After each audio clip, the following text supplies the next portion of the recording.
Estão me ouvindo? Sim. Tá, joia.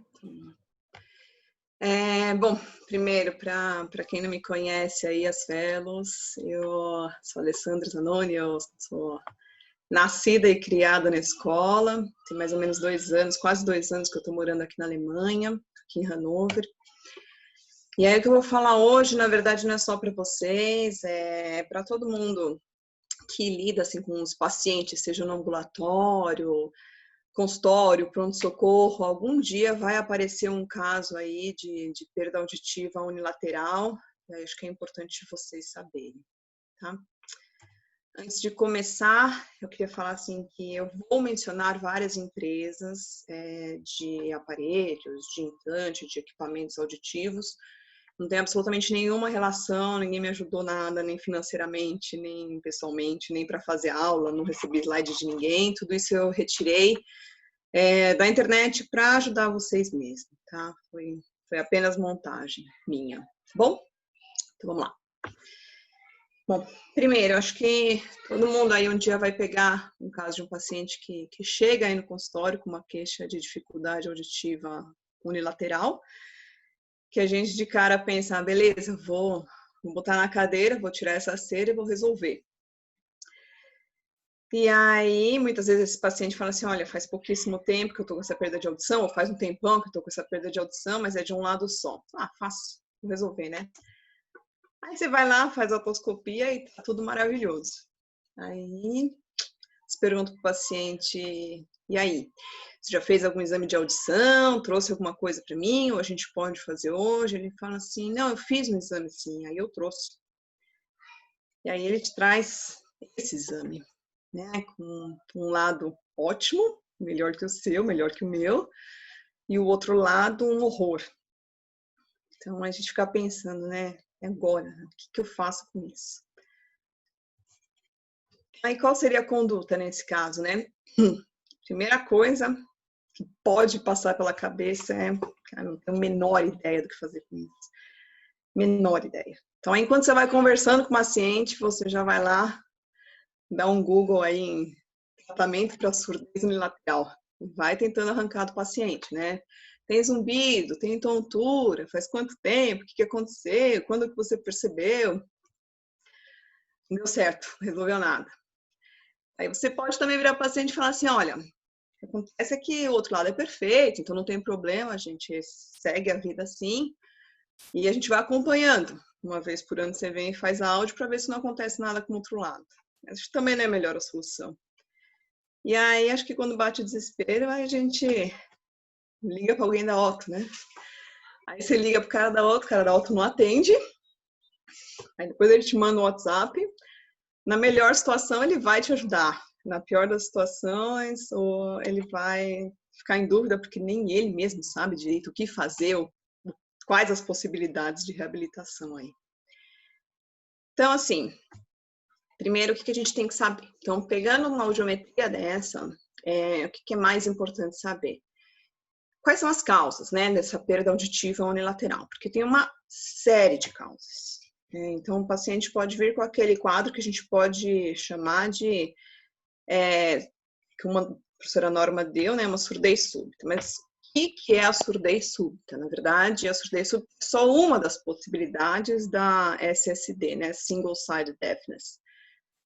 Surdez súbita também faz parte um pouco da nossa incapacidade de diagnosticar, né? Como a professora Norma sempre fala, né? A gente tem uma série de diagnósticos que são possíveis e outros que a gente não tem ainda toda aquela gama de equipamentos ou de exames de sangue genético ou de equipamentos de imagem para a gente chegar a diagnosticar isso.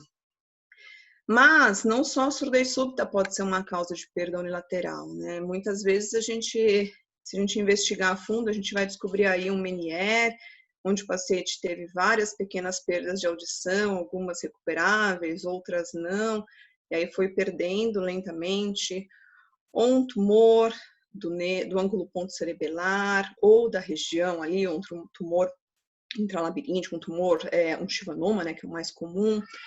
Pode ter tido como causa também uma infecção. As infecções nem sempre, por mais que elas sejam quadros sistêmicos, nem sempre elas dão quadros bilaterais, né? Assim como uma ototoxicidade, seja por medicamento ou uma labirintite tóxica, algum acometimento ali da orelha interna, não necessariamente ele é bilateral. Um traumatismo, uma malformação da orelha interna, uma agenesia do nervo auditivo, alguma malformação vascular, outros distúrbios circulatórios, doenças genéticas. Às vezes, doenças congênitas também podem se manifestar com perda unilateral. Eu nunca vou esquecer que teve uma pacientinha que eu atendi lá no CDA, que ela foi parar no CDA porque com 7 para 8 anos ela chegou para a mãe e perguntou, né, mãe, que lado seu que é ligado e que lado que é desligado? Porque ela achava que era normal, né, todo mundo tem um lado ligado e um lado desligado, e ela se desenvolveu super bem, ninguém nunca prestou muita atenção que ela não ouvia bem, né. Então, doenças do sistema nervoso central, por exemplo, a esclerose múltipla, às vezes até um pós-operatório, né, o que seria o terror da gente, que uma cirurgia de estapedotomia, evoluir para um quadro desse, pode acontecer. Outras 1000 possibilidades aí que vocês podem completar, talvez eu não tenha lembrado aí para preencher aí essa sequência de causas. Uma vez diagnosticada a causa, ou você ou outro médico, e que depois esse paciente foi parar contigo, é importante saber o que fazer para essa causa, se possível tratar clinicamente, ou tentar pelo menos estabilizar. Se não for possível tratar clinicamente, procura ver se existe alguma possibilidade de tratamento cirúrgico. E, assim, chegamos aos nossos limites, então, o que nos resta é a reabilitação, né? A reabilitação, na verdade, ela vai depender não só de você encaminhar o paciente para botar um aparelho, ou fazer uma cirurgia, ou qualquer coisa para esse ouvido ruim, mas também da sua interação com o paciente, com a fono e com os familiares do paciente. Assim. A reabilitação não depende só do paciente, é um trabalho em conjunto. Tá? Então, vamos lá. Eu vou falar aqui. Primeiramente, muita gente vai perguntar, adianta colocar um aparelho auditivo nesse lado, que está com uma perda profunda, uma surdez? Adianta colocar? Se a gente pegar os aparelhos muito potentes, então aqui eu vou pegar um exemplo de um aparelho bem potente. Aqui é um aparelho da Phonak, né, o Naida 5 Ultra Power. Aqui eu estou pegando o máximo do exemplo, então que é um aparelho bem potente. Aqui é um receptor que pode ser acoplado na parte inferior do aparelho para ainda captar todo o som que o interlocutor vai estar transmitindo através de microfone. Então, esse é um microfone super discreto, que é uma canetinha, que você também pode colocar, no caso, uma professora vai falar com um aluno, você coloca como se fosse uma corrente pendurada, né, um microfone, ele vai transmitir esse som direto pro receptor e que vai amplificar ainda mais, então praticamente uma turbina de avião na orelha do paciente, né. Ele adianta para uma perda dessa? Não, ele é super indicado para uma perda severa, às vezes até uma perda profunda, principalmente se o quadro for bilateral, mas uma surdez unilateral, um equipamento super potente não vai gerar para o paciente uma melhora da discriminação, do entendimento que ele gostaria. E além dele já estar super chateado de ter perdido a audição daquele lado, né? Então, a gente tem outras opções. O que seriam essas outras opções? Eu vou tentar escalar um pouquinho aí os degraus, então a gente vai começar aí pelo primeiro degrau. O que é o CROSS? Então, CROSS é a abreviação de Contralateral Routing of Signal. No CROSS, o paciente vai usar aparelho dos dois lados. Acontece que do lado surdo, o microfone vai estar ligado. E do lado normal, o microfone vai estar desligado. O paciente vai receber o som do lado ruim e esse lado vai ser transferido para o lado bom. E aí o paciente vai ouvir. Com um certo atraso, mas ele vai conseguir ouvir e treinando isso, ele vai conseguir diferenciar de onde está vindo o som.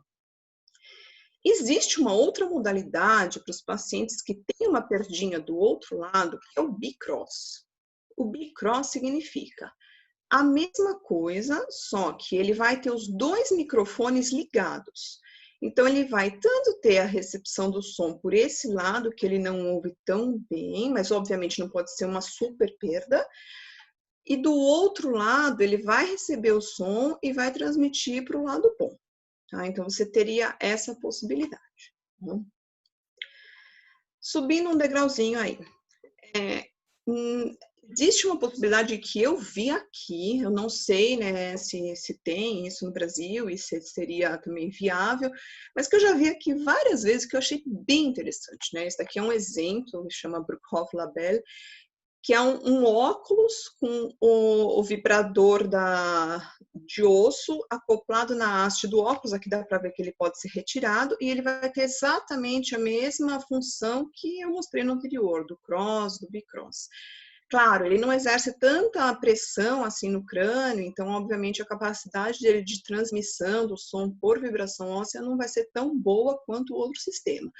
Mas é uma possibilidade moderninha, né? Muitos pacientes também usam óculos e não conseguem adaptar aparelho, mais óculos, mais haste, mais um monte de coisa. Então, assim, é uma possibilidade diferente.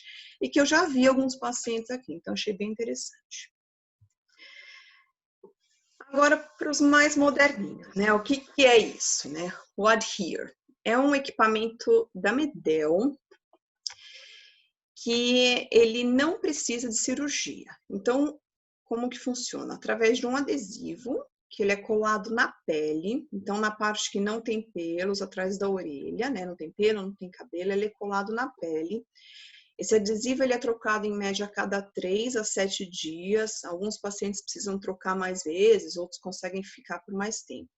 Ele tem um cliquezinho aqui que você vai adaptar o processador, que ele é pequenininho, dá para ver. Você adapta aqui. Esse processador, ele vai pegar o som que vem de fora, ele vai vibrar, no caso aqui está vibrando para o mesmo lado, né, mas a gente está pensando no mesmo sistema do outro lado. Esse lado da orelha não funciona, a gente vai transmitir para o outro lado.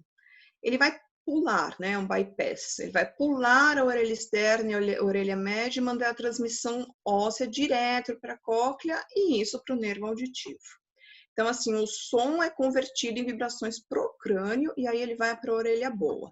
Muitas vezes as pessoas perguntam, no lado que lado que a gente coloca o vibrador ósseo, né, o equipamento de vibração óssea no paciente que tem perda unilateral? Sempre do lado ruim.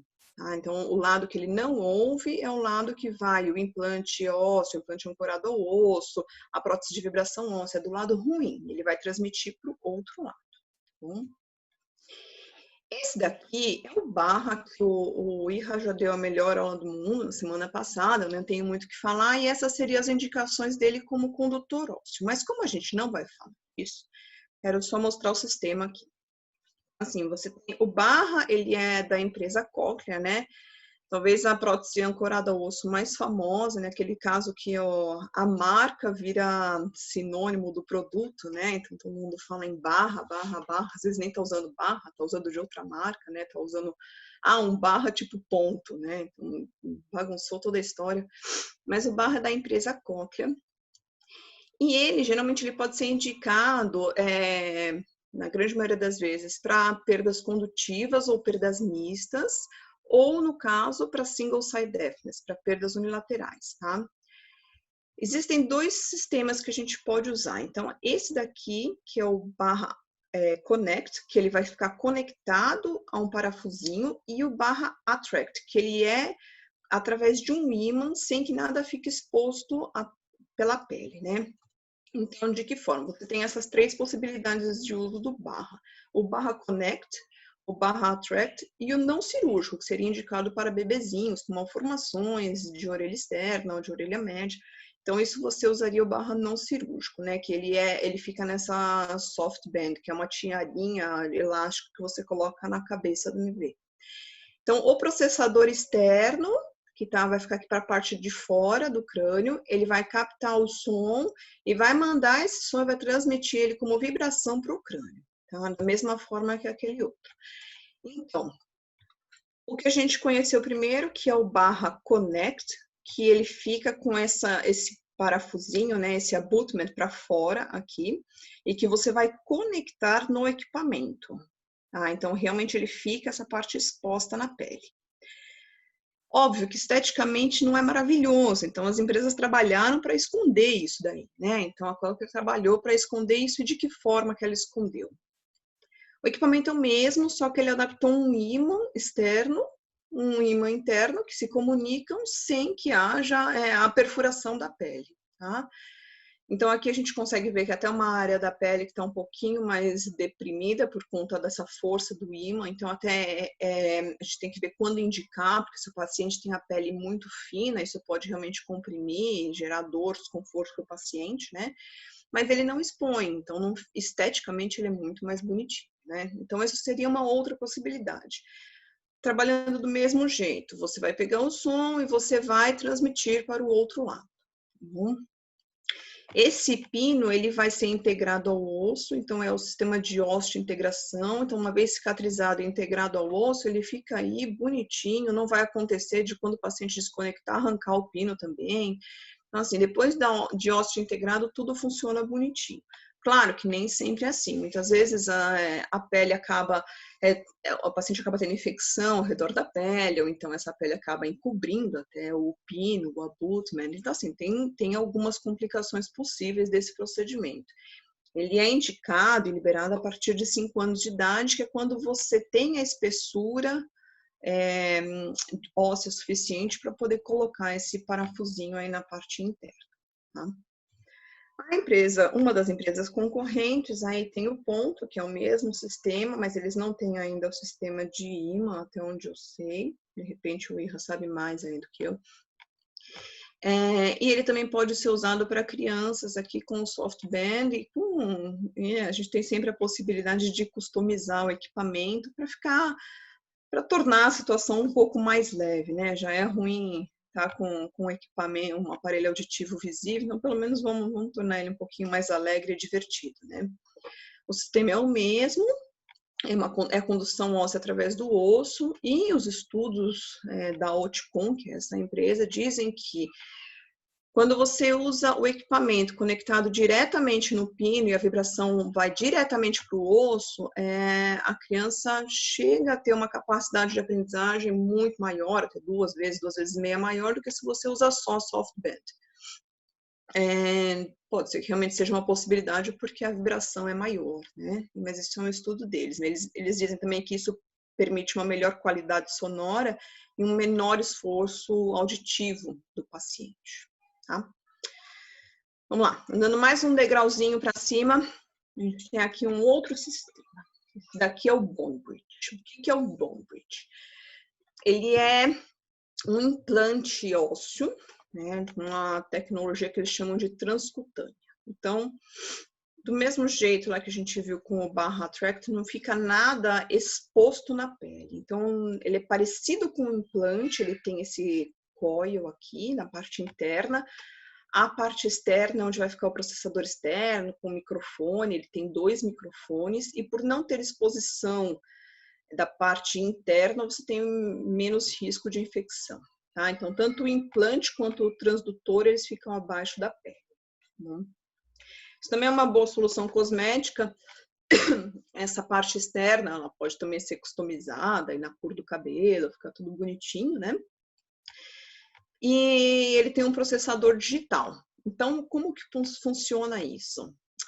Essa aqui é a parte implantada. Essa aqui é a parte que vai no osso. Então, ele tem aqui mais ou menos, a gente precisa de pelo menos aí uns 9 milímetros de osso para colocar isso. Então, teoricamente, precisa de uma boa mastoide aí. Aqui vão 2 parafusinhos e que vão proporcionar a vibração. Então, eu vou explicar depois como é que é captado o som e transmitido. Esse daqui é o modelo mais antigo. Esse é o modelo mais novo. Ele parece mais fininho, mas na verdade ele tem praticamente a mesma espessura. Só essa asinha aqui, essa aba foi colocada um pouco para baixo para ele parecer mais fino do que esse daqui, que a aba estava mais para cima, mas a espessura total é praticamente a mesma, né? Quando você implanta isso daqui na mastoide, você consegue girar ele para acertar de acordo com o mastoide, para colocar ele na melhor posição para captação do sonoro do microfone externo, e você também consegue angular o equipamento de acordo com o osso do paciente. Como que funciona? Então, o equipamento externamente fica assim, é um ímã, ele vai captar o som. Esse som, ele vai ser captado por esse microfone e transmitido para o componente interno através dessa comunicação pelo ímã.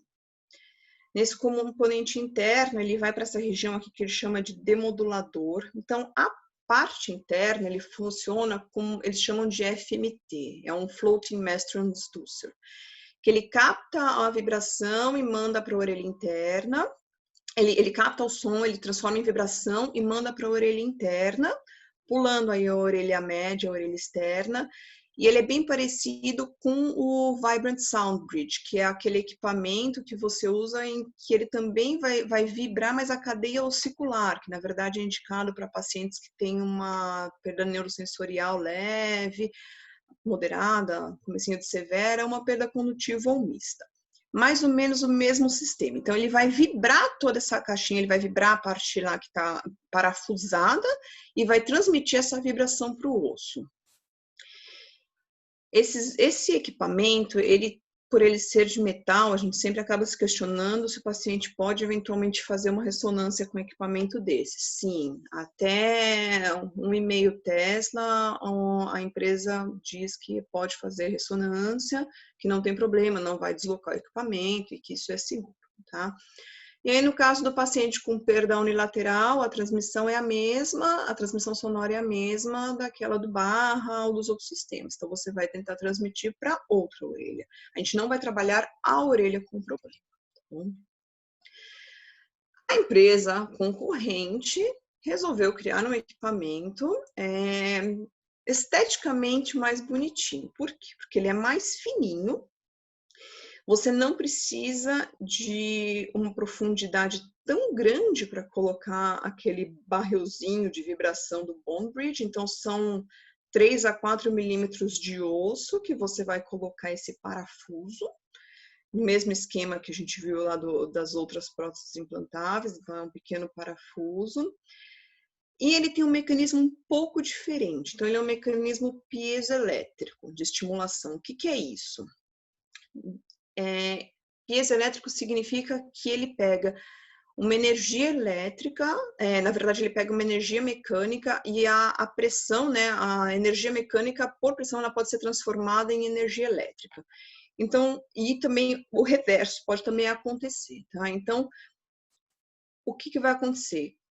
Na hora que o som é captado, ele vai ser transmitido para a parte interna, para o componente interna, e essas borboletinhas aqui é que vão promover a vibração e transferência da vibração óssea para o outro lado, tá? Então, ele tem nessa parte interna o sistema piezoelétrico, que é a capacidade aí de você transformar a energia mecânica em elétrica, ou o contrário também, que isso pode acontecer. Então, ele pode gerar tensão elétrica em resposta a uma pressão mecânica.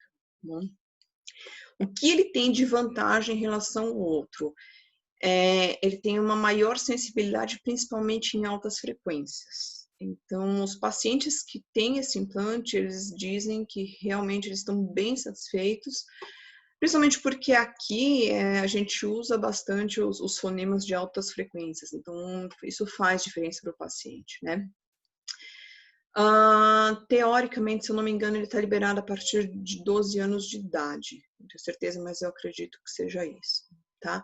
Mas ele é bom porque como você não precisa de uma grande área para ser retirada de osso, você evita a exposição da dura mater em crianças ou em adolescentes, né? A vantagem deles também que, obviamente, né, cada vez que você vai vender um produto de cirúrgico, né, você tenta mostrar para o paciente que ele vai ter uma vida mais próxima do normal, né? E o paciente também poder ir para uma piscina, uma praia, também faz parte do normal, né? Tem gente que nunca vai numa praia, nunca vai numa piscina, mas se você fala que ele não vai poder mais, ele fica arrasado. Então, assim, o que faz parte também de uma das vantagens desse equipamento é que ele tem aí um compartimento que protege que o paciente pode aí frequentar ambientes com água. Isso é também bom até para crianças, é uma boa possibilidade. Em comparação ao Barra, que é um sistema da mesma empresa, o Ozia tem conseguido aí um ganho de até 12 dB, principalmente em frequência aguda, o que é bem interessante para esses quadros, né, também de perdão unilateral. Subindo mais um degrauzinho aqui, a gente chega no que eu considero que é a gourmetização da reabilitação auditiva, né? O que a gente mais quer, que é experimentar todos os sabores aí, todos os sons perfeitamente. Então, assim, o implante coclear, na verdade, é a única possibilidade de você realmente reabilitar aquele ouvido que perdeu a audição. Então, é a única situação em que você não joga o som para o outro lado. Você vai realmente trabalhar aquele ouvido, tá? Então, o que seria isso? Você insere o eletrodo dentro da cóclea e você vai estimular diversas frequências da cóclea para tentar conseguir para o paciente o som mais próximo do normal que ele teria antes daquela perda. Essa é a cara do implante por fora.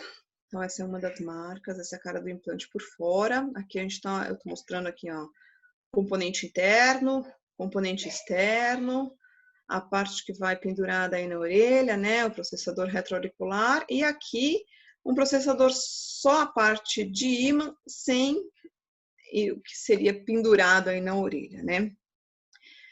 Internamente o processador externo tem essa cara, então ou com as pequenas baterias, ou com bateria recarregável, e que aí vai depender, obviamente, de cada marca, como que ele é, tá?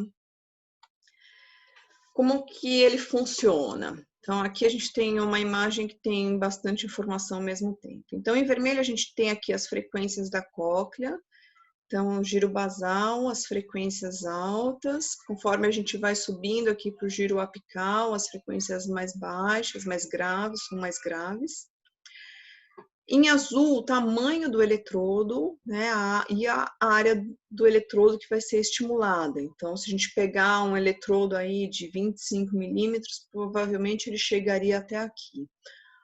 O que não é absolutamente a pura verdade, porque vai depender muito do ângulo de inserção desse eletrodo. Então, eletrodo que abraça mais um pouquinho o centro da cóclea, ele vai ter um tipo de estimulação. O eletrodo de parede lateral, ele tem um outro tipo um pouquinho diferente de estimulação. Mas a ideia é você conseguir abranger a maior parte da cóclea para se aproximar o máximo possível aí do som normal. Por melhor que seja a tecnologia, a gente ainda não é muito bom aqui nessa parte de amplificação dos sons graves. Então, ainda tem bastante para se desenvolver aí. E os pacientes só vão ter a ganhar com isso, né, com o desenvolvimento. Aqui tem as 4 marcas mais famosas, existem outras, japonesas, chinesas, coreanas, mas essas são as marcas mais famosas que a gente usa. Então, a Cochlear, a Medel, Oticon, Advanced Bionics, cada um com as suas peculiaridades, né? Um é melhor para fazer exames com ressonância, outro é melhor para conseguir a discriminação de frequências, outro que nem esse daqui da EB tem um equipamento que é totalmente à prova d'água, sem você precisar mudar o processador. Outros são compatíveis com os equipamentos, com outros aparelhos de audição, para você ter a estimulação bimodal, né, que seria um lado, eventualmente, você usar um implante, e o outro lado você usar um aparelho auditivo, que também, para muitos pacientes, é muito benéfico quando eles têm perdas bilaterais, né, eles não são comparáveis. O que você consegue de som e de recurso com implante não é comparável ao que você consegue com o aparelho. Então, são coisas diferentes, tá? Aqui para vocês terem uma ideia, né, da quantidade de eletrodos que cada empresa pode aqui proporcionar. Eletrodos mais compridos, eletrodos mais curtos, aqui em amarelo os eletrodos da cóclea, em vermelho os da Medel, azul clarinho da Advanced Bionics, laranja da Oticon. Assim, cada eletrodo ele pode ter as suas características de estimular a cóclea mais próximo da região central do modíolo ou mais próximo da parede lateral, indicado para cada situação diferente, tá? Aqui é um estudo bem interessante que o pessoal daqui fez, com medida da cóclea. Foram 272 pacientes que tiveram a cóclea medida antes da cirurgia e a grande maioria se encaixaria aqui entre 35 e 40 milímetros de comprimento do ducto coclear, o que ficaria muito bem aí com os eletrodos que a gente chama de 28 flex da Medel, que estaria mais ou menos aqui nessa região. A grande maioria ficaria muito bem com esse tipo de eletrodo. E como é que funciona, né? A carinha do eletrodo na inserção da cóclea, então os eletrodos mais compridos até os eletrodos mais curtos, e aqui de uma marca, né, da Medel, aqui de outras empresas, e onde que eles estariam. Então, assim, não significa que um eletrodo mais curto, por exemplo, aqui um eletrodo bem curtinho, ele não vai ter uma estimulação boa da cóclea. Então, depende de como está a audição do paciente. Óbvio que a gente quer fazer o possível para estimular até o ápice da cóclea, mas um paciente que perdeu a audição porque teve uma meningite, aí tem um processo de emulsificação, ou formação de uma membrana que o eletrodo não progride, então a gente não vai conseguir ir até lá. Então, essa medida da cóclea assim, e a seleção individual do eletrodo é bem importante para esses pacientes.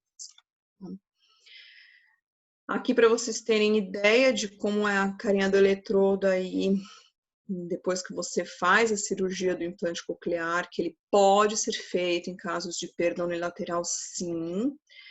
Os pacientes com perda unilateral, algumas vezes eles demoram um pouco mais do que os pacientes com a perda bilateral para se acostumar com o implante. Então, a gente preconiza aí que os primeiros 6 meses ele dê mais atenção para treinar com o implante do que usar a audição própria dele. Então, tem alguns recursos aí para fazer o paciente focar no treinamento do implante, porque a gente entende que demora mais ou menos uns 6 meses a mais do que o paciente que tem a perda bilateral e vai receber o implante. O paciente com a perda unilateral demora cerca de 6 meses mais que o paciente com a perda bilateral para gostar e para começar a usar o implante realmente, porque ele sempre vai preferir a audição boa do outro lado, né? E uma coisa que é importante aí que eu acho de saber, quando a gente falou lá das causas de perda de audição, paciente, por exemplo, que foi identificado com uma perda de audição de origem central, a gente vai precisar eventualmente fazer controles com ressonância. Um paciente que recebeu qualquer um desses implantes que eu falei, seja um implante ósseo, um bone bridge, um OSIA, mais jovem, eventualmente ao longo da vida ele vai precisar fazer ressonância. Então, quando as empresas falam que não, é compatível com a ressonância, não adianta nada fazer uma ressonância e ter uma imagem dessa. A gente não vai conseguir reconhecer nada. Então, quando eles falam que dá artefato, isso daqui significa artefato. Então, você não consegue discernir o que tem aqui. Apareceu um outro tumor, eu tirei um tumor, apareceu outro, não dá para saber. Então, aqui é sem retirar o ímã, aqui quando você retira o ímã, que também é um pequeno procedimento cirúrgico para fazer a ressonância, aqui um acompanhamento de um paciente com neurofibromatose tipo 2, que recebeu um implante, que é o implante considerado no mercado o melhor para você fazer ressonância, porque ele gira e ele não vai dar tanto artefato, mesmo assim ele dá bastante artefato. Então, ainda assim, a gente precisa considerar tudo isso, né? Mesmo num paciente que tem perda unilateral e que eventualmente a gente vai precisar acompanhar aí ao longo da vida também o outro ouvido. Bom, os recursos que a gente teria para uma reabilitação de uma perda unilateral seriam mais ou menos esses que eu falei. Então, quando chegar esse paciente aí com essa áudio, eu espero que aquela interrogação passa a ser alguma solução na nossa cabeça aí para entendimento do que fazer. E eu montei aqui bem resumidamente os passos que a gente deve seguir aí para esse paciente. Então, ele apareceu aí com uma perda unilateral. Então, não pular o passo da investigação diagnóstica, quando possível, procurar aí um tratamento clínico, eventualmente cirúrgico. Esgotamos essas possibilidades, a gente vai para uma reabilitação. E nos casos de perda unilateral, você vai ver individualmente. É legal conversar com os pacientes, oferecer todas as possibilidades de todos os sistemas. Então, cross, bicross, algum sistema de condução óssea, não cirúrgico, cirúrgico, e por último aí o implante coclear, tem que estar à nossa disposição e a gente saber também quando indicar para cada paciente. Espero que eu tenha conseguido aí ajudar um pouquinho e clarear as ideias de vocês aí para um próximo que vier.